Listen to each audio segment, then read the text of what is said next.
When darkness tries to roll over my bones,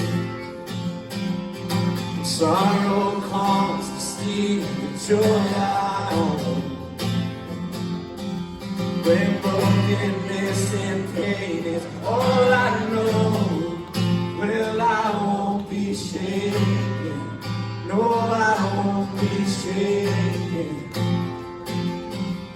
My fear doesn't stand a chance when I stand in your love. My fear doesn't stand a chance when I stand in your love. My fear doesn't stand a chance when I stand in your love.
you're scratching on that one, you'll figure it out.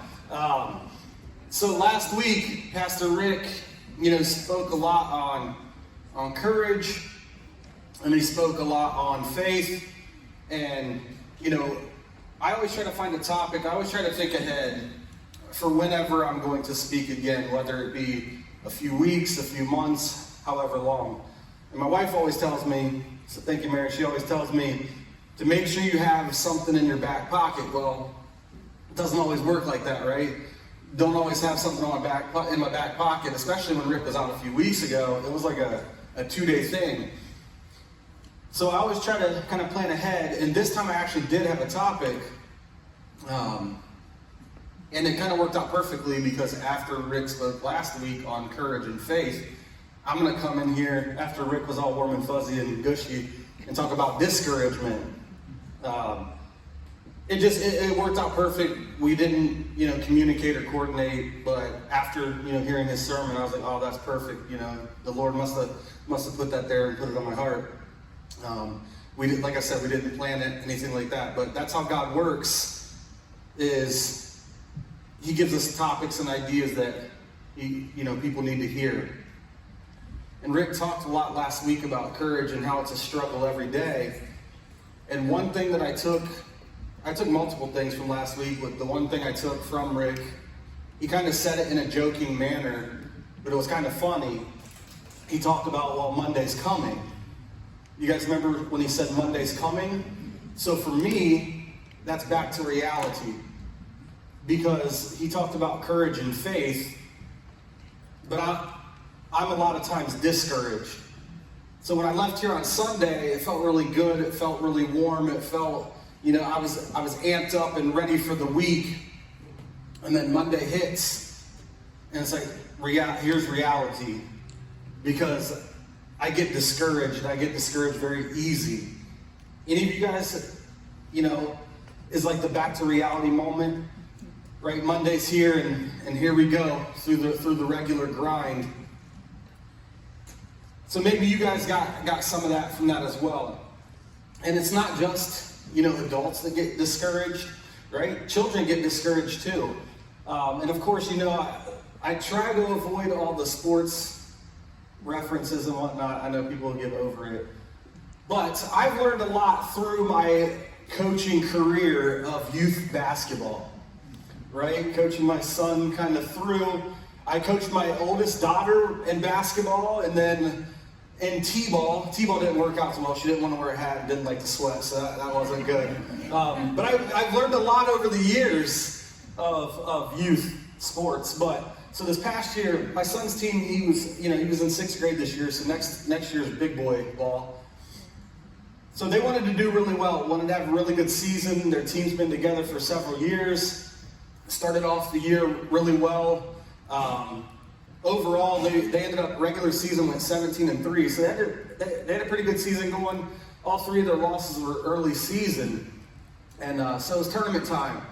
We had prepped and we were ready, and I felt like the chips fell where they should have, right? When it comes to tournament time, the team that you think you can beat and you can handle, well, then all this stuff started happening. So one of the kids got sick. We had one kid that was on vacation.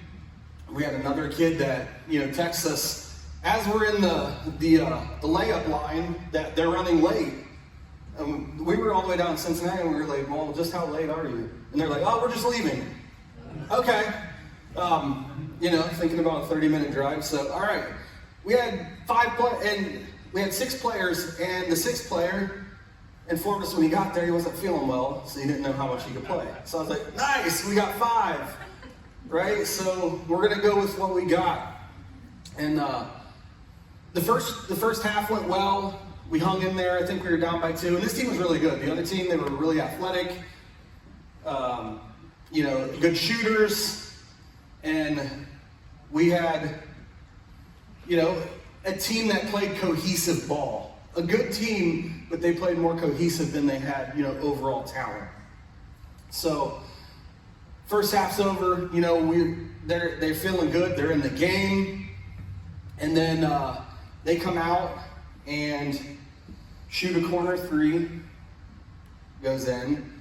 Guy's foot was over the line, and I let the ref know. I let him know.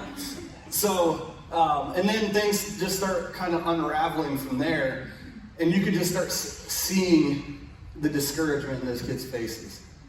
Especially TJ, who takes really a lot of pride, in winning, and to be in his last year with that team, because it'll never be the same team again. He took a lot of pride in wanting to win, so he put a lot on his shoulders, with shooting threes that he probably would have never shot, or I would have never let him shoot. But just the discouragement on his face. So discouragement can start at a really young age. And like I said, I'm a person that kind of lives with discouragement for whatever reason, no rhyme or reason. But it's a compartment that's always in the back of my brain. Some days it's revved up and it's really heavy. Some days it's kind of middle of the road, but it's there. I always notice it. It doesn't go away, however much I, try to not think about it, or however much I try to put it in a locked box, it always tends to come back. And it goes on through life. So maybe there's some of you here today that face the same thing, that have discouragement, and you have a compartment that it sits there. Certain things affect it. Certain things feed it. Maybe your discouragement is you thought you'd be further along in life than where you are.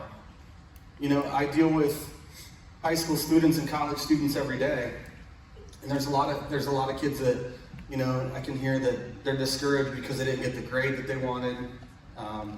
They're discouraged because they didn't get the GPA that they wanted to get the scholarship that they wanted to be able to afford coming to the university. Maybe you thought you would have been retired by now. Maybe that's your discouragement. You had this life planned out for you, all these vacations, planned for yourself, and then it didn't happen. Maybe you thought you'd be married by now. Maybe you thought your marriage would be better than what it is right now. And maybe your life just isn't what you thought it was supposed to be. So you're discouraged about it. You let it eat at you. Or maybe you thought you'd be further along in your religion or your walk with Christ. I know that, that really affects a lot of people, and it did me for the longest time, right? Growing up in church, always knowing church. My mom and dad made me go to church. My grandparents made me go to church. They were always churching me up at home, and, yeah, my grandma, every time, I remember I come home with the first tattoo, and she's like, you know what the Bible says about that? And I'm like, yeah, I remember the first, several hundred times you told me. I remember. But the bad part about it was I didn't just get one tattoo in the first time. I had that little rebellion phase. So I went on, I came home from the college vacation. I had 3 in the same week. So I maybe should have, went one step at a time, but, I go big or go home, right? That's what they say. But maybe your life just isn't where you want it to be. You see, this was the mood in the book of Haggai when it was written. The people there, they thought they would be much better off and much further along than where they were. So, to kind of set the stage for you, during King Solomon's reign, there was a temple. And that temple was described as amazing, unbelievable. People came all over the world, to see this temple and to worship, to pay the respects and to worship and honor God. So after King Solomon died, the people started to turn away from God and started worshiping idols. I mean, you see that nowadays. People, when they turn away from Christ and whatever idols they are. Whether it's, I know in the state of Kentucky, one of the big idols is Kentucky basketball. It's kind of like a religion down there, right? But you got to know how to, kind of separate the two. But no, so they started worshiping idols, and then and there was a series of events that God allowed to happen to kind of shake them up. So the first event was King Nebuchadnezzar and his army crushed the southern kingdom of Judah, destroying the entire city. And as the city was destroyed, the temple was also destroyed as well. So with that, it was very discouraging, to them, because that was kind of their place. It's kind of like, cobblestone here, it's our place. Can you imagine driving by and not seeing cobblestone sitting here? The amazing temple was destroyed and the people were really devastated. And think about that. Whether your hometown is Middletown, whether your hometown is Lebanon or Oxford or wherever it is, think about you coming home one day and your hometown has been destroyed. The place that you grew up in has been destroyed, and the place you worship is destroyed. That's very defeating. Really defeating. So event number 2, the Jews were taken into captivity for 50 years after the temple was destroyed. And actually, it was actually a little bit more than 50 years, but it was around 50 years is what they talked about. And then after 50 years, about 50,000 people were allowed to travel back to Jerusalem, the capital, to rebuild the city and the temple so they could start worshiping there again. So imagine your feeling after being captive for 50 years, or being in prison for 50 years, and then all of a sudden being let out and go back to your hometown, right? Everything's going to be new. Can you imagine going back to Lebanon after 50 years? So 50 years ago to now? The changes, the excitement. Who would be excited after 50 years, right? It's like, you drive through Westchester and you see Topgolf. Can you imagine? I remember back in the day, I read this little weekly reader thing in school, and they told me that people were going to be able to see each other when they talked on the phone. That blew my mind. I was like, they are really talking now. Like, there's no way possible. So 50 years, all the excitement that they had, the relief that they had to restart and rebuild, they were ready to go. And then they came back, and they built the foundation of the temple, and then they built the altar. And then along the way, the Samaritans, they came and, kind of opposed their work, told them kind of they're wasting their time. You imagine that? Of the 50-year excitement, and then you start rebuilding, and then all of a sudden somebody's like, man, that's terrible. Like how crushed you would feel, right? That's like me doing any kind of home project. But Mary does a great job of like making me feel good about my work. But it's the other people that come over and they're like,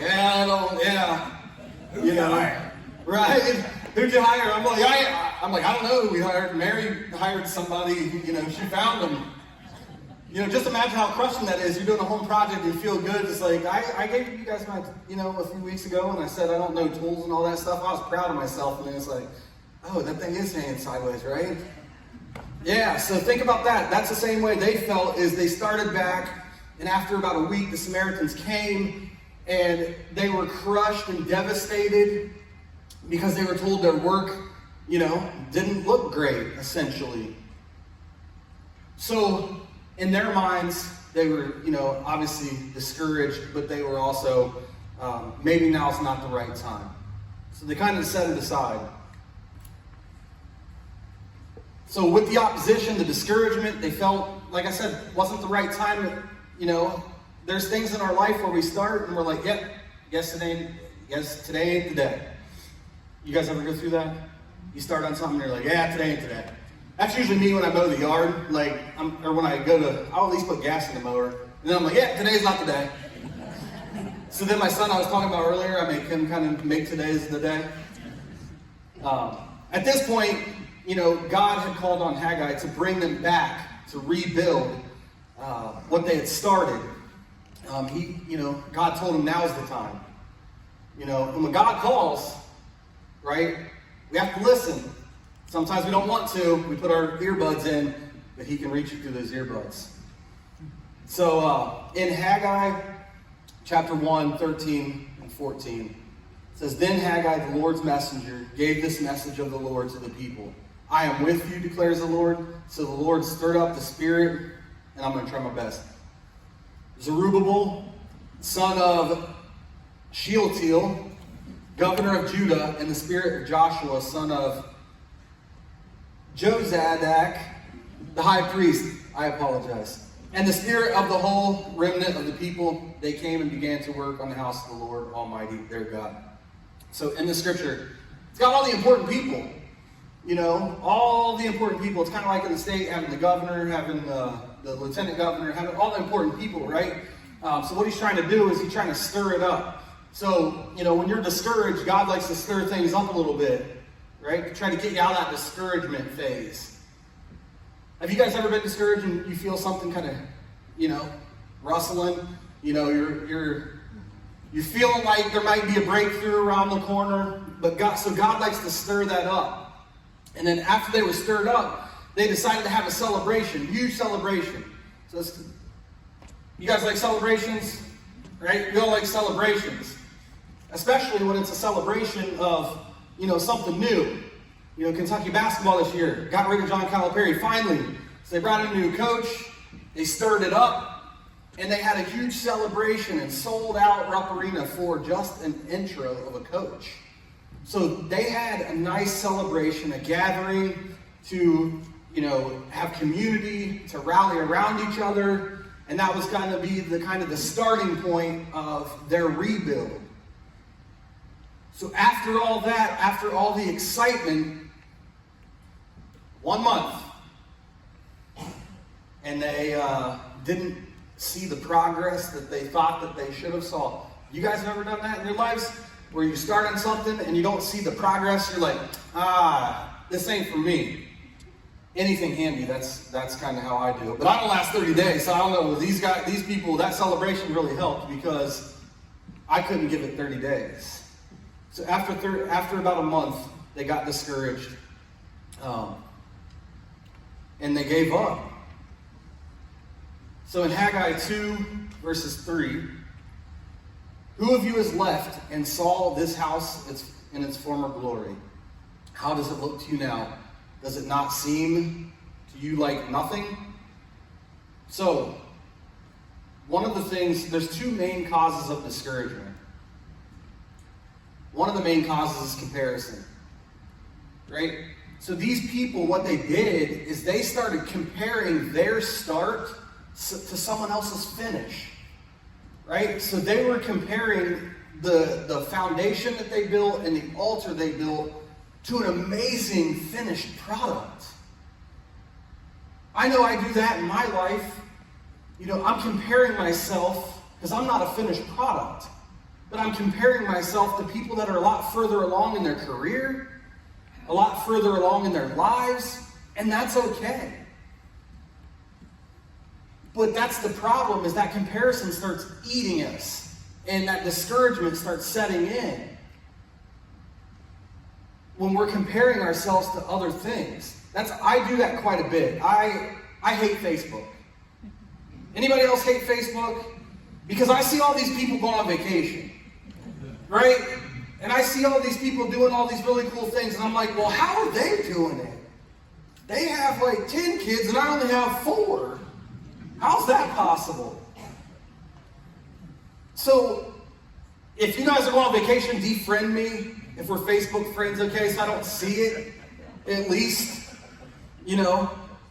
Just think about how many times in a day that you're comparing yourself to someone else.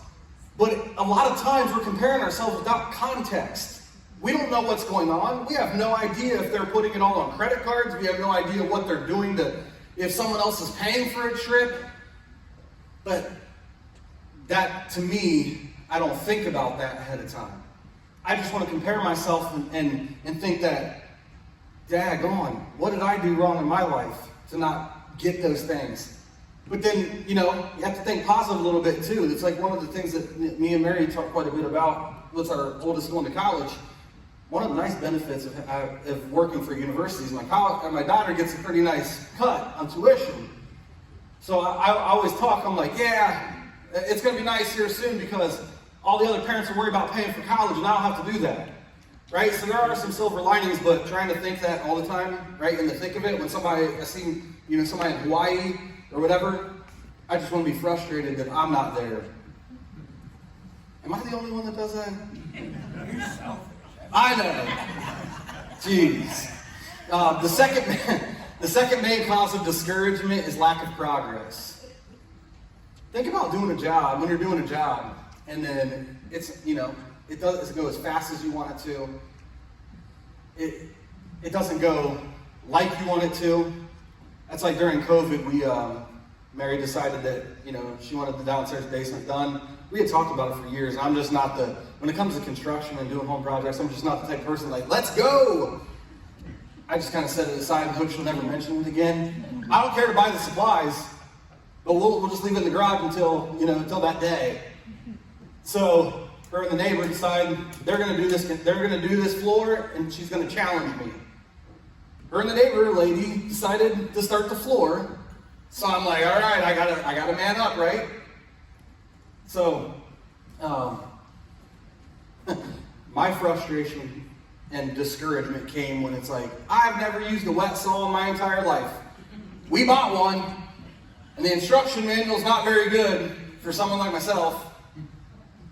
So I remember the first hard cut I had to make, it took me about 10 pieces, to the point where I'm like, all right, I just used the whole box to cut this one piece. And this ain't cheap. So I was just, anybody ever been there discouraged like that? No, in all honesty, it did really bother me. Because, I'm not a handy person, but it's that whole comparison thing. And it's lack of progress too, because it took me way longer than it should have. I just wanted to be done. And I wanted somewhere for my kids to be able to play and to have their space and be able to do things that, that we had dreamed. That's why we bought the house, is to use it. So that was discouraging to me. So maybe that discouragement, that lack of progress is a sin that you have in your life. Maybe you try to work on it, you try to pray about it, and then it keeps coming back, That's discouraging. Maybe it's financial stability. Maybe you've read Dave Ramsey's book like 13 times. And on the 14th time, you really say, I'm going to do it. You set your envelopes out and you start doing it. And then something else, that Hawaii vacation I was talking about, comes along and you ruin it. The lack of progress is the other one that causes a lot of discouragement. What do you guys find yourself constantly, doing when you're discouraged? What do you do?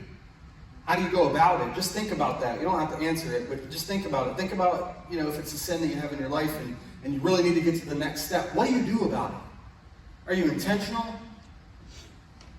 Are you praying about it? Are you asking for help? Are you doing anything about it at all? Or are you just discouraged by the lack of progress and then throw your hands up and quit?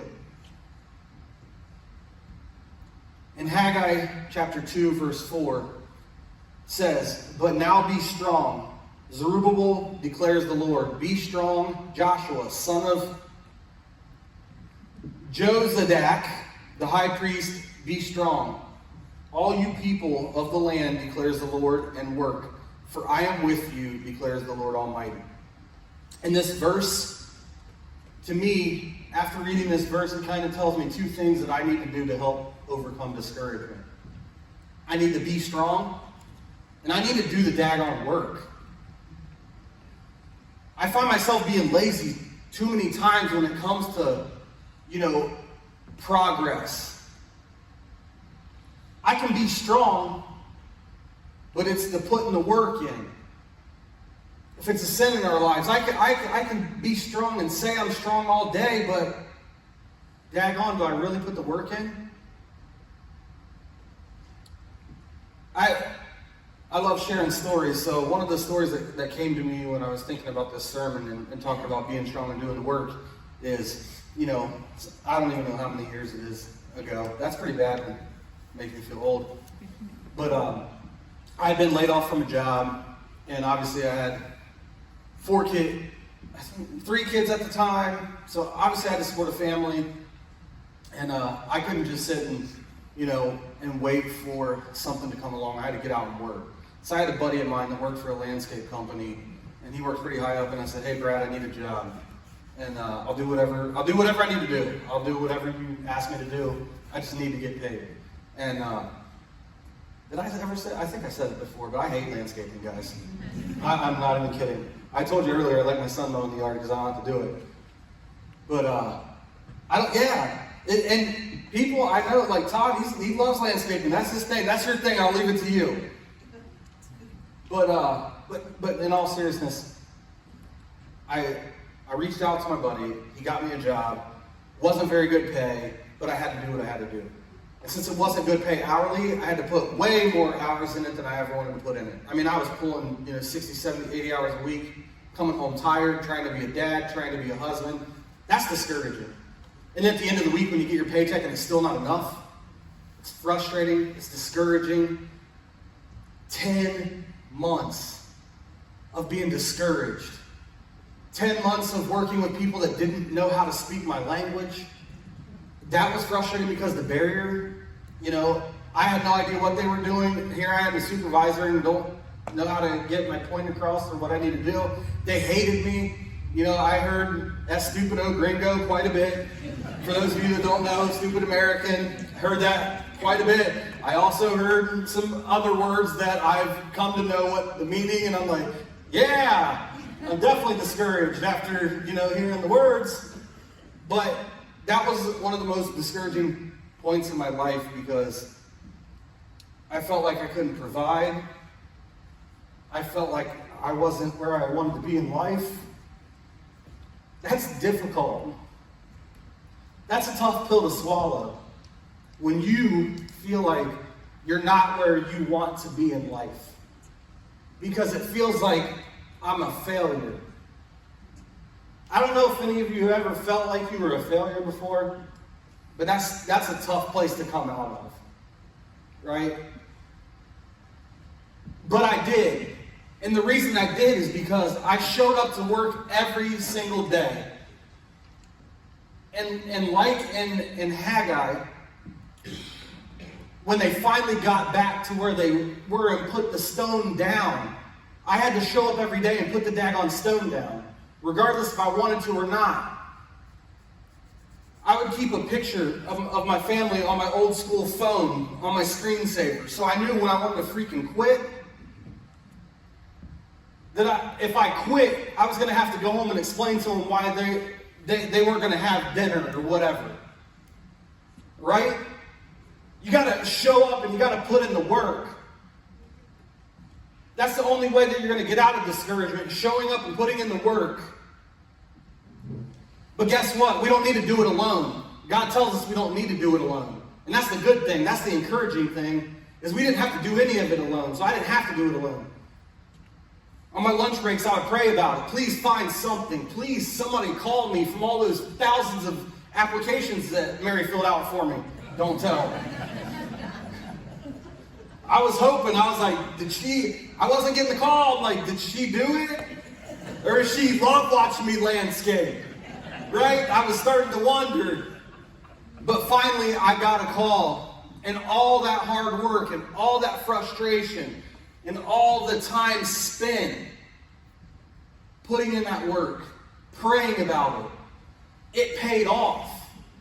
Right? It pays off, but you got to put the work in. You can't just throw your hands up and quit. That's one thing that I know I can say. I'm a lot of things, but I can say I'm not a quitter. That's because Jesus lives in me. And he gives me the strength. The same Spirit that raised Christ from the dead dwells in all of you. Every single one of you. Think about that. The same Spirit that rose Christ from the dead, we all have. So when you are about to give up, You are a perfect candidate for God's strength to be strong. That's when he does his best work. You just got to put in the work, your work, and then he'll put his work in. I heard a quote one time that says, successful people do consistently what normal people do occasionally. See, to me, in my mind, Christians are successful people. We aren't normal. And that's okay to not be normal in that aspect. We have God dwelling inside of us. What can't we do with that? Continue to say the hard yes over saying the easy no. It would have been so daggone easy for me just to quit every day when I had to put that, first of all, landscaping, I've never seen a person have to wear a daggone uniform like a button-up shirt and pants. I hated it every day. And then I've had facial hair since like 9th or 10th grade. They made me shave my facial hair. And I was like, are you freaking kidding me? Like, but yeah, you get the point. I hated it. But every day you have to continue to say the hard yes over the easy no. Continue to pray and do the work even when you're not seeing the results or the progress that you'd like to see. Right? Whether that's in your marriage, whether that's at your job, maybe you're not seeing the progress or the results that you think you should be. That doesn't mean you're not going in the right direction. It doesn't mean God's not listening. It doesn't mean any of that. Right? It's just, it's going to be in his time. But you have to keep putting the work in. You have to keep laying that next stone down. Galatians 6 verses 9, or chapter 6 verse 9. Let us not become weary in doing good, for at the proper time we will reap a harvest if we do not give up. It says it right there in the Bible, guys. That if we don't give up, we put the hard work in, we're going to eventually reap that harvest. Now, it doesn't say when. It doesn't say how. So if you can just put that in your mind that we will reap the harvest with that hard work, that's all the, takes away all the discouragement to know that one day this is going to pay off. That helps me a lot to know that this isn't like with the landscaping job. I knew that wasn't going to be forever. That there was going to be light at the end of the tunnel. And daggone, it was going to be hard getting there and getting out of it. But there was light. God gives us light. You see, God said, glory of this temple is going to be way greater than the former temple. So in the New Testament, God talks about a new temple. And that new temple looks a lot better than the old one. Guys, we are God's temple. It looks a lot better inside me than just some building somewhere. You are God's temple. Right? He put it in you. It looks a lot better than it used to before it was destroyed. And you have to see it that way. That I am God's temple. If you are discouraged today, just remember, you're not alone. Be strong. Do the work. Reap a harvest. Don't give up. If you're discouraged, don't quit. Quitters never get where they want to go. Ever. So don't quit. If you feel like quitting, call me.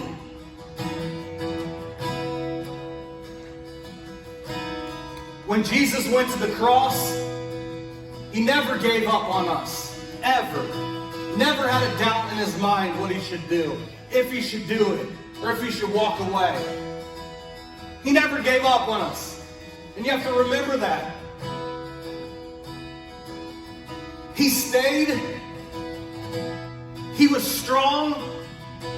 He put in the work. He understood his assignment. Do you understand your assignment?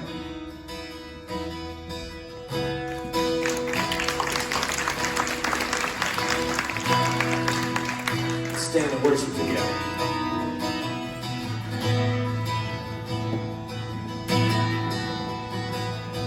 He's just for me. Was like a hurricane, I am a tree, bending beneath the weight of his wind and mercy.